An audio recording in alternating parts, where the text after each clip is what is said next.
ചട്ടമ്പിസ്വാമികൾ വളരെ സാധാരണമായ ഒരു കുടുംബത്തെ ജനിച്ച് ഏറ്റവും അസാധാരണമായ ജീവിതം നയിച്ച് ജ്ഞാനികൾ ആഗ്രഹിക്കുക മാത്രം ചെയ്തുകൊണ്ടിരിക്കുന്ന മഹാസമാധി സ്ഥാപിച്ച മഹാമനീഷിയാണ്.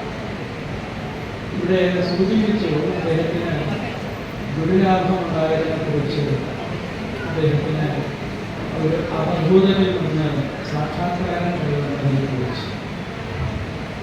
ആ സംഭവം 1880 സ്വാമി തിരുവടികൾ 27 വയസ്സ് പ്രായമുണ്ടായിരുന്ന കാലത്ത് നാഗർകോവിലിനടുത്ത് വഴിയേശ്വരം എന്ന സ്ഥലത്ത് വെച്ച് നടന്നതാണ്.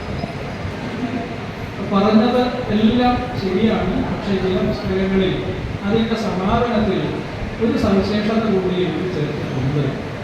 ആ ഗുരുവിൽ നിന്ന് സാക്ഷാത്കാരം എന്ന പരമമായ അനുഭവം കൈവന്നതിന് ശേഷം താൻ പിന്തുടർന്നതും അതുവരെ കണ്ടിരുന്നതുമായ പ്രാകൃത വേഷധാരിയായ മനുഷ്യൻ ബോധോദയത്തിന് ശേഷം താൻ കൺപിടിച്ച് കാണുമ്പോൾ സാക്ഷാൽ ശ്രീ പരമേശ്വരനായിട്ട് തന്നെ നമ്മിൽ പരിഹസിക്കുന്നത്.